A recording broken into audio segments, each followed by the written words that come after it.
A big week at Polar Park begins right now. Tuesday night baseball between the Worcester Red Sox and Lehigh Valley Iron Pigs. It's the WooSox pregame show presented by Workers Credit Union.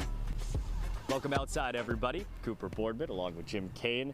The WooSox getting ready for 6 games with the affiliate of the Philadelphia Phillies. But Jim, the story of what this week is about the top 3 prospects in this organization. Marcelo Meyer, Roman Anthony, and Kyle Teel are here right now. It took a minute, but they're here.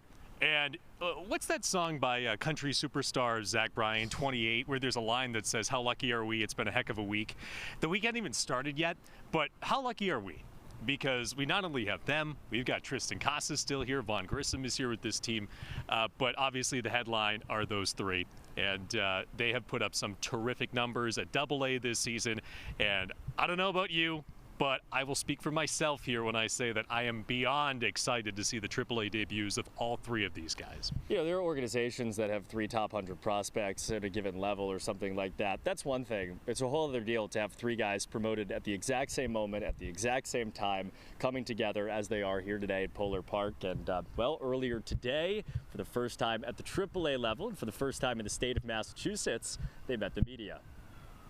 It's definitely exciting. I think you could learn a lot from players on and off the field, just the way they handle their business. Obviously, for the first time, we're playing with big leaguers and guys who are up and down, so they've kind of been around the ropes. Obviously, we haven't, so it's cool to learn from them. We're excited, and as far as day-to-day stuff goes, nothing really changes. I mean, we have a routine. We know what we have to do every single day to get better and to get to the big league, so nothing really changes.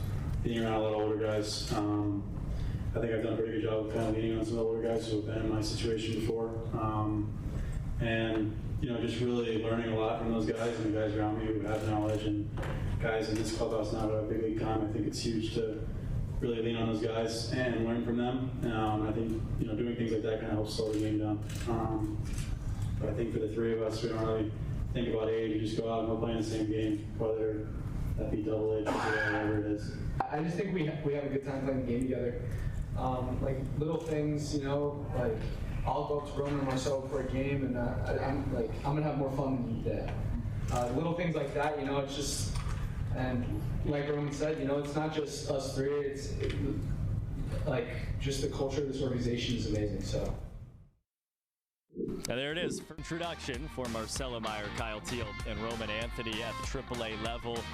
What they did at AA. And look, this is a promotion that took longer than I think a lot of people thought it was going to take for each of these 3 guys. They obviously have their own individual stories, but these numbers support, and so many of the underlying numbers support it as well.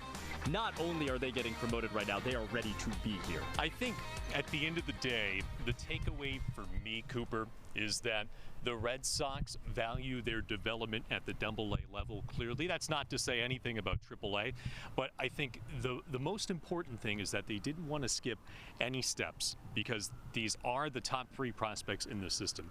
You want to do right by, of course, the organization, but you want to do right by all 3 of those guys. So you didn't want them to just breeze through AA or skip any steps and get them to the point where maybe they aren't ready, and then that could have some long-term bad effects on their careers. So I think it's better to be safe than sorry. If you're Craig Breslow and company, they spent the majority of the season at AA, and now we're going to get a taste of them and see what they do here at AAA over the next month and a half. 20 years old, 21 years old, 22 years old, too. And I think that's a big part of it as well. We all talk about how the process needs to be expedited, how you want to see them in a big league uniform or even here at AAA as soon as humanly possible. That is an age, and those are 3 different ages that are all pretty darn close together. And the reality is it takes time for that development to happen. Well, when you break it down individually, too, let's start with Kyle Teel, right? He plays one of the most important positions on the field, all 3 of them do, but as a catcher. Think of all the different responsibilities that you have as a catcher. Offensively is probably last in terms of priorities, because you're dealing with a pitching staff, you're calling a game. and you're catching, right? And you see all the time that catchers probably take a little bit longer than some other players, positional players, and even pitchers to get to the higher levels and even to the big leagues. So I think it makes sense, especially for someone who was just drafted last year, right? So for Kyle Till, that makes sense. And then even Roman Anthony a couple of years ago, too. He's the youngest of the three. So you're talking about a 20-year-old. So having that sample size at a development level like AA, which, again, the Red Sox and a lot of other teams clearly value very highly, I think that was very important. And I think when you look at a guy like Marcelo Meyer, obviously he's had some injuries. Had the shoulder injury, that issue that ended his season last year, and he's battled some things this year too. So when you look at that, I think they wanted to see him bounce back from all of those respective injuries, and they wanted to see him perform and also deal with adversity, because that's part of it too, right? Is that obviously these guys are uber talented, but the guys on the mound at all these levels are too, right? And they're trying to figure out ways to get them out. And I think it's a testament to them, the coaches in Portland, the Red Sox development staff, that they have met every challenge and they have continued to exceed expectations. I think it's also important, like, that you break them down individually, because they are, at the end of the day, individual players, individual people, and that will be part of the story. And the other part of the story is there's a reason why they're grouped as a collective. They were promoted together today to Worcester. They are here at AAA for the first time together. And in the words of someone who knows the organization very well, in Alex Spear of the Boston Globe, that, the trio, is a special thing.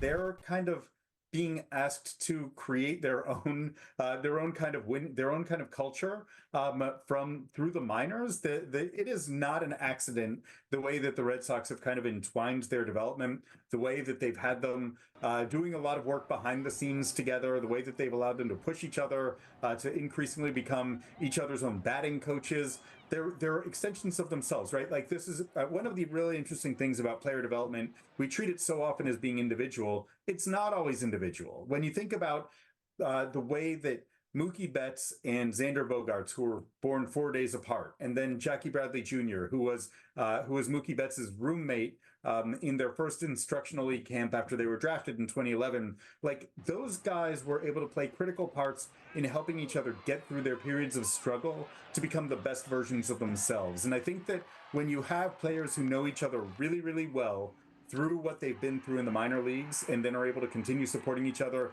straight through to AAA and then eventually the big leagues, it can really help to shorten some of the windows of struggle and allow them to get out onto the other side of it. So it's an interesting group. It's a very, like, it's a rarity to see three players moving together in lockstep like this. The last time that you had three Red Sox prospects regarded this highly moving together was when you had Benintendi, Moncada, and Devers starting 2016 together in High A. But that's different. That was High A. This is all three of these dudes now one step away from the big leagues. You heard Alex talk about the past, and the past has been the future of the Red Sox organization ever since this ballpark opened. That story continues tonight. Next, top three prospects in the organization, two of them in the lineup when we come back tonight from Worcester.